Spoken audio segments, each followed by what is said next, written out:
नमस्कार। नीट के अपने क्रैश कोर्स में पिछले क्लास में हम लोगों ने इलेक्ट्रोमैग्नेटिक इंडक्शन की बात किया था और Faraday's law, Lenz law, self inductance, mutual inductance, changing magnetic field के द्वारा induced electric field, LR circuit, ये सारी बातें हम लोगों ने किया था। उन कॉन्सेप्ट्स पर बेस्ड कुछ न्यूमेरिकल प्रॉब्लम्स आज हम लोग बनाने जा रहे हैं। और पहला क्वेश्चन जो हम लोग बनाने जा रहे हैं ये एम्स 2017 में पूछा गया है।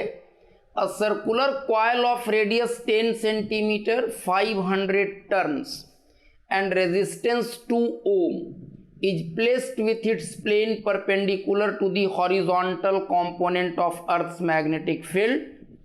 It is rotated about its vertical diameter through 180 degree in 0.25 second.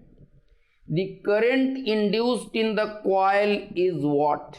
Horizontal component of Earth's magnetic field at that place is 3 into 10 to the power minus 5 Tesla.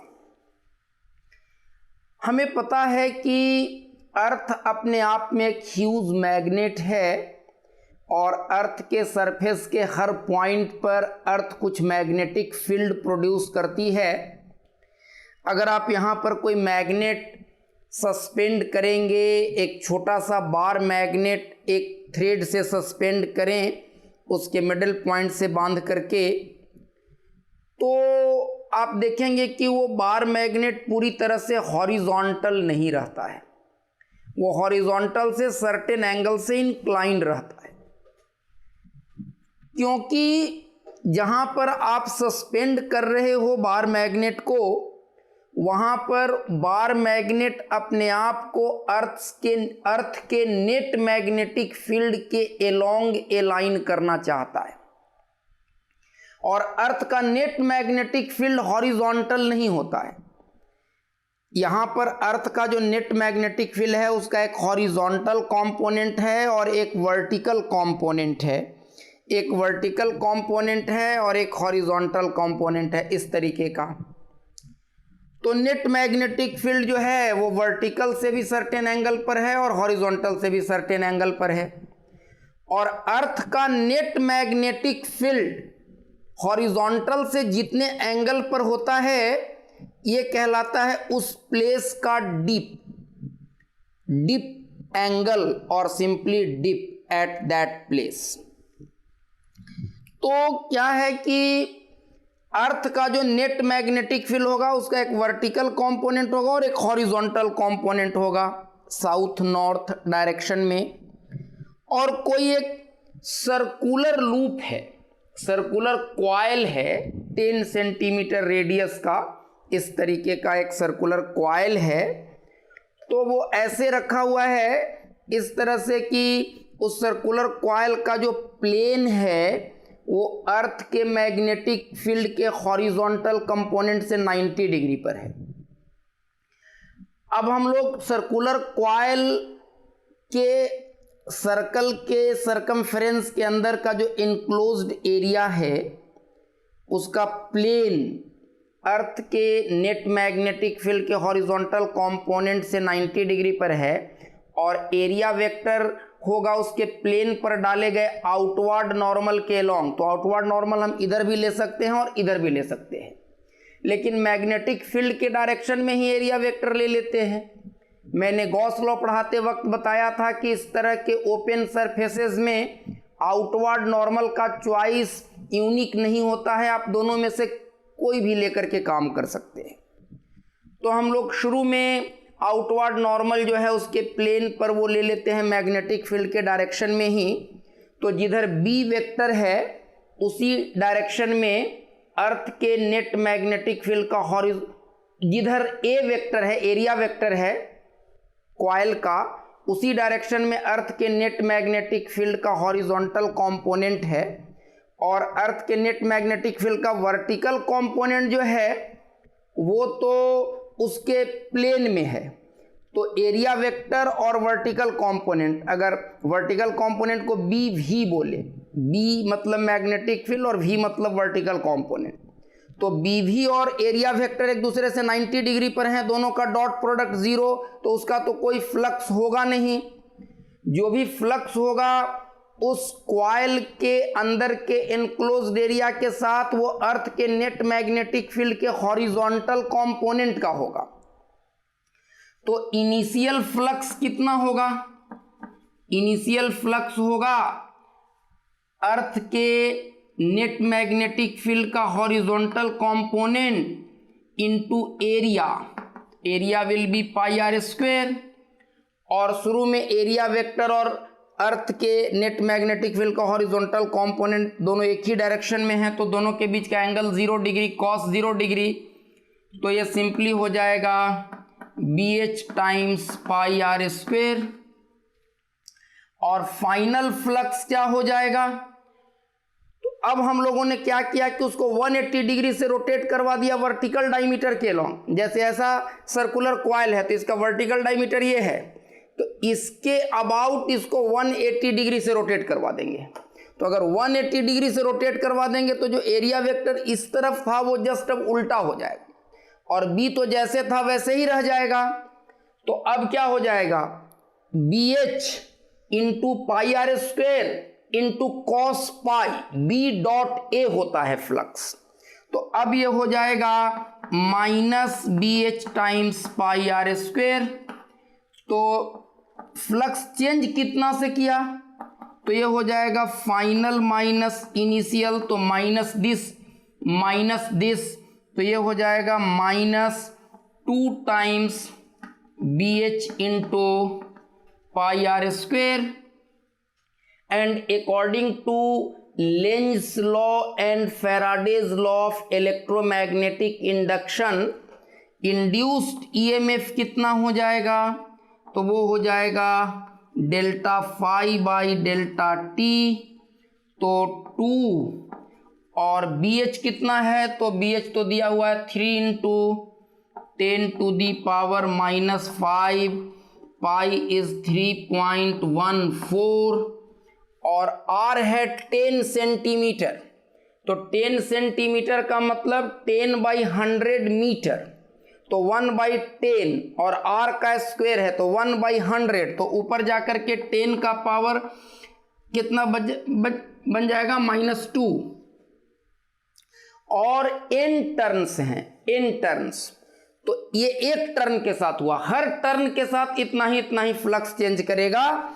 तो नंबर ऑफ टर्न से multiply करवा देंगे तो into 500, तो ये कितना हो जाएगा? ये देखिए, तो 500 और 2 ये दोनों को अगर हम लोग मल्टीप्लाई कर देंगे तो ये आ जाएगा 10 टू दी पावर 3 और ये -7, तो 10 टू दी पावर -4, और ये हो जाएगा 9.42 इंटू 10 टू दी पावर -4, और by delta T. So what is delta T?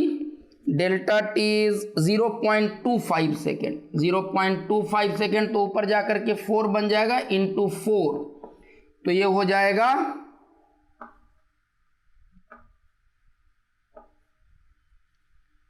About इतना 37 this into 10 to the power -4 means 3.8 into 10 to the power -3 units. और करंट कितना हो जाएगा? Induced EMF by resistance, resistance is 2 ओम, तो ये हो जाएगा 3.8 इंटू इतना वोल्ट हो गया इंड्यूस्ड EMF, और इंटू 10 टू दी पावर -3/2, तो 1.9 into 10 to the power -3 ampere. So option A will be the correct answer. ये सेकेंड क्वेश्चन नीट फेज 2 2016 में पूछा गया है। A uniform magnetic field is restricted within a region of radius r. The magnetic field changes with time at a rate dB by dt. loop 1 of radius capital R greater than small r encloses the region small r, and loop 2 of radius capital R is outside the region of magnetic field as shown in the figure, then the EMF generated is what? देखिए ये जो magnetic field है ये small are radius के reason में है, इस reason में है, इसके बाहर कोई मैग्नेटिक फील्ड नहीं है। And this magnetic field is time dependent, ये टाइम के साथ चेंज कर रहा है। और ये वाला जो लूप है कैपिटल आर रेडियस का, जो लूप 1 जिसको हम लोगों ने कहा है, ये इस पूरे मैग्नेटिक फील्ड के रीजन को अपने अंदर एनक्लोज कर रहा है। अब क्या है कि इस पूरे बड़े वाला जो सर्कल है, लूप 1 जिसको बोल रहे हैं, कैपिटल आर रेडियस का जो सर्कल है, जो अपने अंदर स्मॉल आर रेडियस के सर्कुलर मैग्नेटिक रीजन को इनक्लोज कर रहा है, तो इस बड़े वाले कैपिटल आर रेडियस वाले लूप के द्वारा एनक्लोज्ड एरिया के साथ मैग्नेटिक फील्ड का फ्लक्स, तो उसको दो पार्ट्स में आप बांट सकते हैं। इस पूरे बड़े वाले लूप के अंदर जितना एरिया एनक्लोज्ड है उसका इतना पार्ट तो मैग्नेटिक फील्ड में है, लेकिन ये वाला जो एरिया का पार्ट है वो मैग्नेटिक फील्ड में नहीं है। जहाँ पर ये वाला एरिया का पार्ट है वहाँ कोई मैग्नेटिक फील्ड है ही नहीं, तो इस वाले पार्ट के साथ फ्लक्स हो जाएगा 0 और इस वाले पार्ट के साथ होगा। और किसी गिवन इंस्टेंट ऑफ टाइम पर सपोज कीजिए कि मैग्नेटिक फील्ड का वैल्यू है B, बिकॉज अलग अलग टाइम पर इसका वैल्यू अलग अलग होगा, because magnetic field is changing at a rate dB/dt। और ये क्रॉस वाला मैग्नेटिक फील्ड है, मतलब कैसा मैग्नेटिक फील्ड है? Perpendicular to the plane of the figure and inwards. और इस प्लेन ऑफ द फिगर में ही लूप भी है, तो लूप के प्लेन पर डाला गया आउटवर्ड नॉर्मल भी उसी डायरेक्शन में लिया जा सकता है। तो B वेक्टर और A वेक्टर दोनों एक ही दिशा में है, तो फ्लक्स कितना हो जाएगा? B times pi are square plus 0, यहां तो कोई मैग्नेटिक फील्ड है ही नहीं, times pi are square minus pi are square, pi are square minus pi are square, तो ये वाला पार्ट 0 हो जाएगा। सो फ्लक्स विल बी, ये लूप 1 के साथ अगर हम लोग कहें, लूप 1 की बात अगर करें, लूप 1 की बात अगर करें तो flux will be B times pi are square. और according to Faraday's law of electromagnetic induction and Lenz law, induced EMF in loop 1 क्या हो जाएगा? Minus d∅1/dt। तो पाई आर स्क्वेयर तो कांस्टेंट है, तो ये बाहर चला आएगा और dB/dt बच जाएगा। तो इतना ईएमएफ लूप 1 में इंड्यूस्ड होगा। लेकिन अगर लूप 2 की बात करें तो लूप 2 के द्वारा एनक्लोज्ड एरिया के साथ कोई मैग्नेटिक फील्ड है ही नहीं। जिस एरिया को लूप 2 इनक्लोज कर रहा है उस एरिया में there is no magnetic field, तो फ्लक्स इज 0, तो rate of change of flux is 0, तो इसके साथ इंड्यूस्ड ईएमएफ 0 होगा। तो लूप 1 के साथ इंड्यूस्ड ईएमएफ होगा minus pi are square dB/dt, और लूप 2 के साथ इंड्यूस्ड ईएमएफ होगा 0। अब हम लोग देख लेते हैं कि ऐसा कौन सा ऑप्शन है। Minus dB/dt into pi are square in loop 1 and 0 in loop 2. So option number D is the correct answer. This question was asked in AIPMT 2012. A coil of resistance 400 ohm is placed in a magnetic field. If the flux phi in Weber linked with the coil varies with time t in second as phi is equal to 50 t square plus 4, the current in the coil at 2 seconds. Flux उस coil के द्वारा enclosed area के साथ magnetic field का flux time के साथ change कर रहा है इस वाले रिलेशन के मुताबिक। तो according to Faraday's law of electromagnetic induction and Lenz law, induced EMF in the coil will be given by minus d phi by dt, and this is very simple। ये x to the power n वाले form का differentiation है, 50 differential operator के बाहर निकल जाएगा because this is constant. तो ये हो जाएगा 50 इंटू 2t और 4 है कांस्टेंट, इसका डिफरेंशिएशन 0 और ये वाला माइनस साइन यहाँ रहेगा। तो induced EMF is -100t and the current in the coil will be given by E by R. So E is -100t divided by R, which is 400 ohm। और current in the coil पूछा गया है कब, t is equal to 2 second पर। तो current in the coil at t is equal to 2 second will be what? t का value 2 रख दीजिए, तो -200 by 400 मीन्स -0.5 एम्पियर। ये माइनस साइन का रिलेशन तो करंट के डायरेक्शन से होगा कि करंट क्लॉकवाइज होगा कि एंटी क्लॉकवाइज होगा, वो बताएगा ये। करंट का मैग्नीट्यूड जो होगा it will be 0.5 ampere. So option A is the correct option. ये जो थर्ड क्वेश्चन है AIPMT 2009 में पूछा गया है, रादर ये शायद फोर्थ क्वेश्चन है आज के डिस्कशन का। A rectangular, a square and a circular and an elliptical loop all in the XY plane are moving out of uniform magnetic field with a constant velocity vi cap. The magnetic field is directed along negative z axis direction. The induced EMF during the passage of the loops out of the field region will not remain constant for which loops? तो देखिए, अगर इस तरह का कोई magnetic field का region है perpendicular to the plane of the figure and inwards, इसी को नेगेटिव जेड डायरेक्शन हम लोग बोलेंगे। और अगर एक रेक्टेंगुलर या सर्कुलर लूप हम लोग लें और वो इस फील्ड के बाहर जा रहा है कांस्टेंट वेलोसिटी v से, तो सपोज कीजिए इसकी कुल लंबाई l है, l में से अभी x लेंथ जो इसका है वो फील्ड के अंदर है और बाकी का l minus x length field के बाहर है। तो इस पूरे लूप के द्वारा एनक्लोज्ड एरिया के साथ इस मैग्नेटिक फील्ड का फ्लक्स जो होगा वो कितना होगा? तो इतना एरिया में तो मैग्नेटिक फील्ड है और फील्ड वेक्टर और एरिया वेक्टर एक ही दिशा में है, तो वो फ्लक्स कितना हो जाएगा? b इंटू, अगर इस वाले ब्रेथ को हम लोग स्मॉल b बोलें तो स्मॉल b इंटू एक्स, और इधर l minus x into B area हो जाएगा और मैग्नेटिक फील्ड 0 है तो फ्लक्स विल बी 0।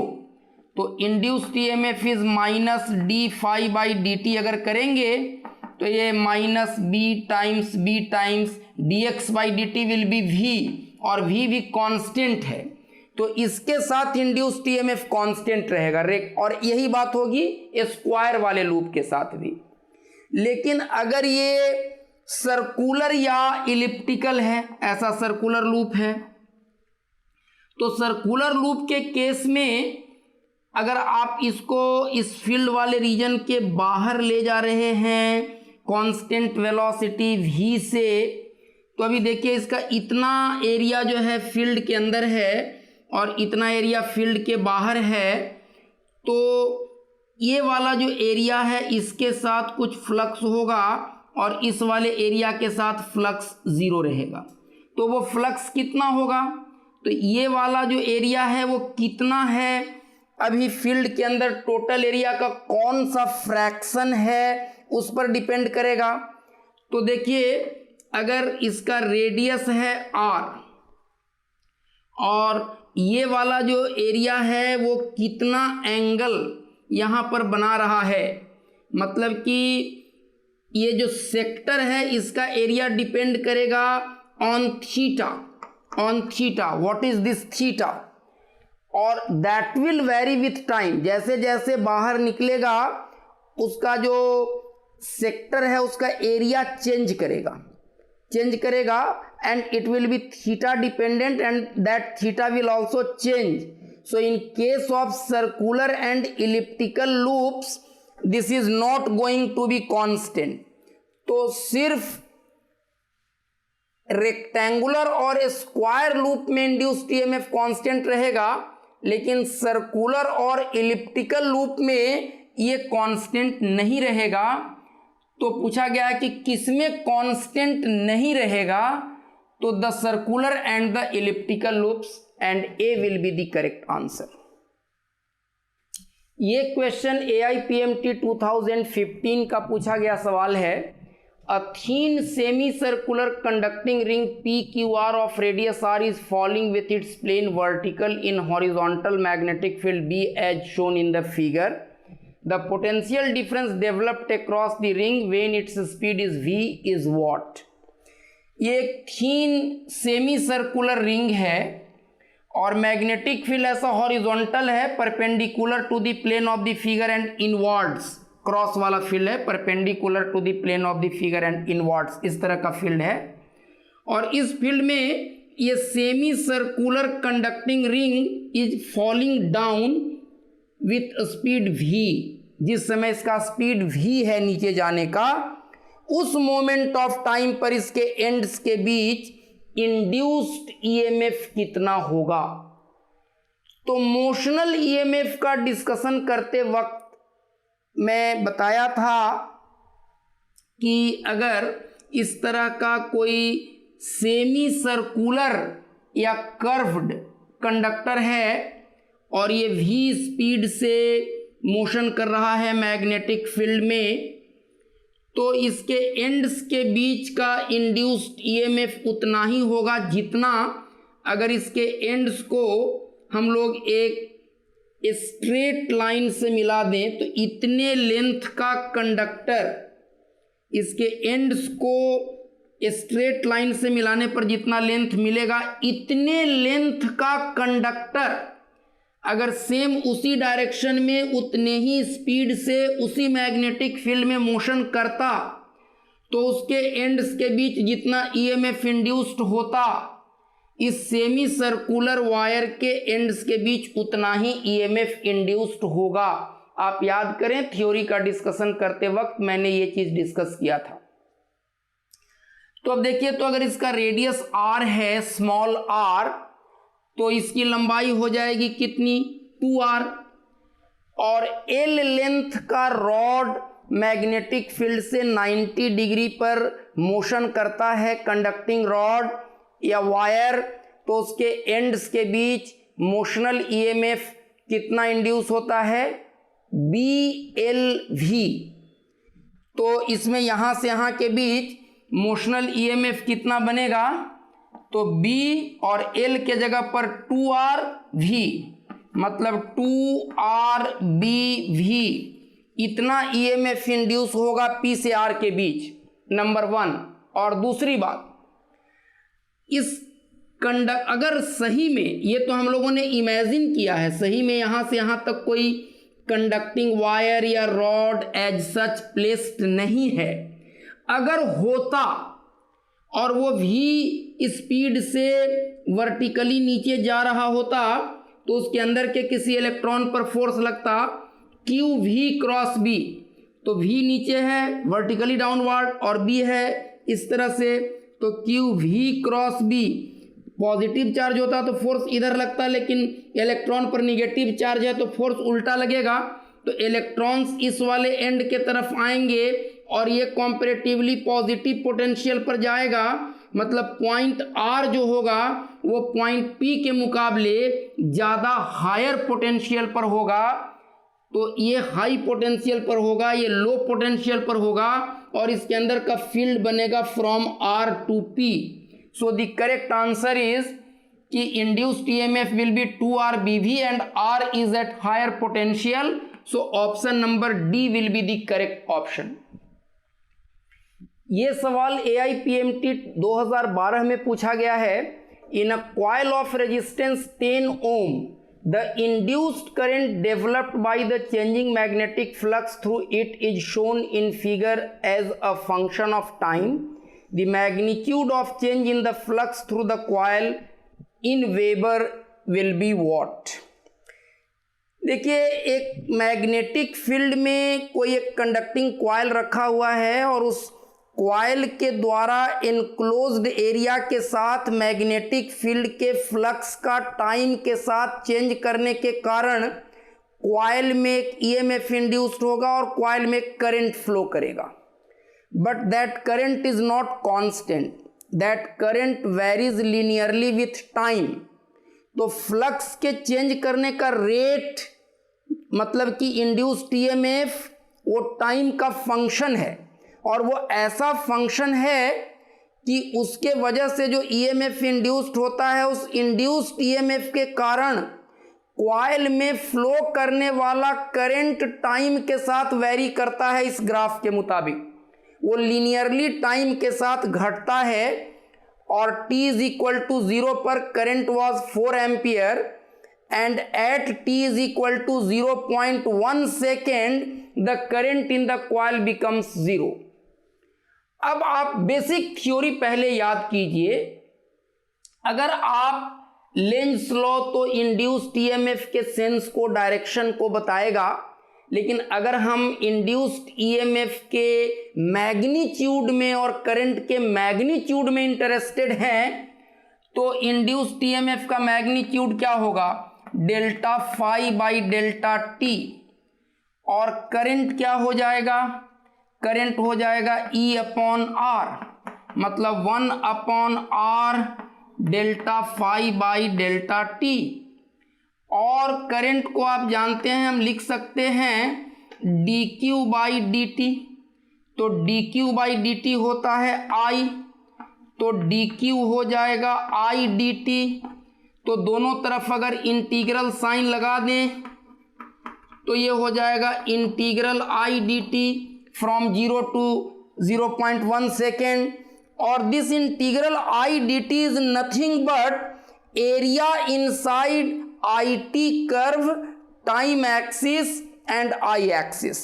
इस IT curve, current versus time का जो ग्राफ है, वो ग्राफ और दोनों एक्सिस के बीच का ये टोटल एरिया होगा I dt। तो इसका मतलब कि इस वाले ग्राफ के अंदर का टोटल एरिया जो निकालेंगे वो Q बता देगा, Q बता देगा। और यहां से आप देखिए तो डेल्टा फाई को हम लोग क्या लिख सकते हैं? I delta T into R and I delta T क्या बता देगा? Total charge that crosses A given cross section of the loop in given time interval. तो ये दे देगा आपका Q, I delta T will be Q times R। तो अगर इस करंट वर्सेस टाइम ग्राफ के अंदर का टोटल एरिया निकाल देंगे तो वो हमें Q दे देगा, और लूप का रेजिस्टेंस दिया हुआ है, उस रेजिस्टेंस से अगर मल्टीप्लाई कर देंगे तो उस लूप के साथ गिवन टाइम इंटरवल में फ्लक्स टोटल कितना चेंज किया है वो निकल जाएगा वेबर में। तो इस लूप के अंदर का एरिया कितना हो जाएगा? ट्रायंगल का एरिया निकाल लीजिए, half into base into height, so it will be 0.2। तो ये एरिया जो है वो Q दे देगा, और Q को अगर R से मल्टीप्लाई कर दें जो 10 ओम है, तो 0.2 इंटू 10 मीन्स 2 वेबर। 2 वेबर इतना से फ्लक्स चेंज करेगा, and option number B is the correct answer. This question was asked in AIPMT 2012. The current I in the inductance is varying with time according to the plot shown in figure. Which of the following is the correct variation of voltage with time in the coil? आपको पता है कि किसी inductor में flow करने वाला current अगर time के साथ चेंज करता है किसी इंडक्टर में फ्लो करने वाला करंट अगर टाइम के साथ चेंज करता है तो इंडक्टर में इंड्यूस्ड ईएमएफ या इंडक्टर के एंड्स के बीच का डेवलप्ड वोल्टेज वो दिया जाता है L d i by d t से। एल इस गिवन इंडक्टर के लिए कांस्टेंट होगा, तो V is proportional to d i by d t. और आप अगर इस ग्राफ में देखेंगे तो 0 से t/2 तक D i by d T is constant. Graph oblique straight line passing through origin है और स्ट्रेट लाइन का स्लोप कांस्टेंट होता है, तो इंड्यूस्ड ईएमएफ का मैग्नीट्यूड कांस्टेंट होगा और इधर भी कांस्टेंट होगा। इधर भी ग्राफ स्ट्रेट लाइन है बट एक का स्लोप पॉजिटिव है, एक का स्लोप निगेटिव है, तो 0 से t/2 तक का वोल्टेज अगर पॉजिटिव लेते हैं तो t/2 से t तक का वोल्टेज निगेटिव लेना होगा। कांस्टेंट वोल्टेज डेवलप करेगी लेकिन उसका डायरेक्शन जस्ट अपोजिट होगा। हाफ साइकिल तक ये पॉजिटिव ये निगेटिव रहेगा, हाफ साइकिल के बाद ये निगेटिव और ये पॉजिटिव हो जाएगा। कहने का मतलब अगर हाफ साइकिल तक करंट बढ़ रहा है समय के साथ, current is increasing with time, देखा जाए इस ग्राफ में 0 से t/2 तक करंट टाइम के साथ बढ़ रहा है, तो इसमें इंड्यूस्ड ईएमएफ ऐसा होगा कि वो करंट को घटाना चाहेगा, मतलब इंड्यूस्ड ईएमएफ की वजह से वो उल्टे डायरेक्शन में करंट फ्लो करवाना चाहेगा। तो अगर इंडक्टर का करंट इस डायरेक्शन में टाइम के साथ लीनियरली बढ़ रहा है तो इसमें ऐसा ईएमएफ इंड्यूस्ड होगा जो उल्टे डायरेक्शन में करंट फोर्स करके और इस करंट को कम करना चाहेगा अकॉर्डिंग टू लेंज लॉ। मतलब इंड्यूस्ड ईएमएफ की दिशा ऐसी होगी कि वो जिस कारण से इंड्यूस हुआ है अपने इंड्यूस करने वाले कारण का ही विरोध करेगा। तो यहाँ से यहाँ के बीच का ईएमएफ पॉजिटिव होगा और हाफ साइकिल के बाद जस्ट उल्टा होगा, तो उस हिसाब से 0 से t/2 तक ऐसा और t/2 से t तक ऐसा। सो option number D will be the correct answer. ये क्वेश्चन AIPMT 2011 का पूछा गया सवाल है और ये लगभग वैसा ही क्वेश्चन है जैसा हम लोगों ने पिछला सवाल बनाया था। The current I in a coil means inductor. The current I in a coil varies with time as shown in the figure. The variation of induced EMF with time would be what? Current time के साथ very करता है इस तरह से। ये सवाल AIPMT 2011 में पूछा गया है और ये लगभग वैसा ही सवाल है जैसा इसके जस्ट पहले वाला सवाल जो हम लोग बनाए, सेम उसी कॉन्सेप्ट पर ये बेस्ड है। The current I in a coil varies with time as shown in the figure. The variation of induced EMF with time would be what? Coil means inductor. तो इंडक्टर में flow करने वाला current time के साथ change करता है इस वाले रिलेशन के मुताबिक, तो उस इंडक्टर में उस कॉइल में इंड्यूस्ड ईएमएफ टाइम के साथ कैसे वेरी करेगा। और मैं बताया था, आप याद करें कि जो इंड्यूस्ड ईएमएफ होता है वो अगर लेंज लॉ के साथ हम लोग बात करें तो -L di/dt ऐसा होता है। तो गिवन कॉइल का इंडक्टेंस तो फिक्स्ड होगा, so this is a constant. तो 0 से t/4 तक IT ग्राफ का स्लोप पॉजिटिव है और कांस्टेंट है, स्ट्रेट लाइन का स्लोप कांस्टेंट होता है। So induced EMF will be constant but negative. और t/4 से t/2 तक di/dt 0, तो di/dt 0 तो इंड्यूस्ड ईएमएफ विल बी 0। और t/4 से 3t/2 से 3t/4 तक di/dt is negative but constant. So di/dt constant है लेकिन इसका वैल्यू निगेटिव है, तो निगेटिव और निगेटिव ये पॉजिटिव हो जाएगा और कांस्टेंट वैल्यू होगा इंड्यूस्ड ईएमएफ का। और आप देख लें वैसा एक ही ग्राफ है, 0 से t/4 तक निगेटिव बट कांस्टेंट, t/4 से t/2 तक 0 और t/2 से 3t/4 तक positive but constant. So correct answer will be option number A. तो कुछ सवाल हम लोगों ने इलेक्ट्रोमैग्नेटिक इंडक्शन में बनाया, कुछ और सवाल आप खुद से बना लें। मैंने मेनली जो आपके नीट में, AIPMT में, एम्स में, मतलब मेडिकल एंट्रेंस टेस्ट में जो स्टैंडर्ड एग्ज़ाम हैं मेडिकल एंट्रेंस के, उन इम्तिहान में जो क्वेश्चंस पूछे गए हैं बेसिकली मैंने उस पर फोकस किया है। और आप कुछ सवाल और खुद से प्रैक्टिस कर लें।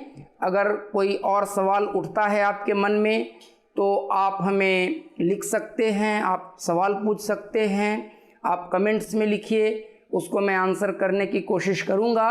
और अगले क्लास में हम लोग ऑल्टरनेटिंग करंट की बात करेंगे। Thank you very much.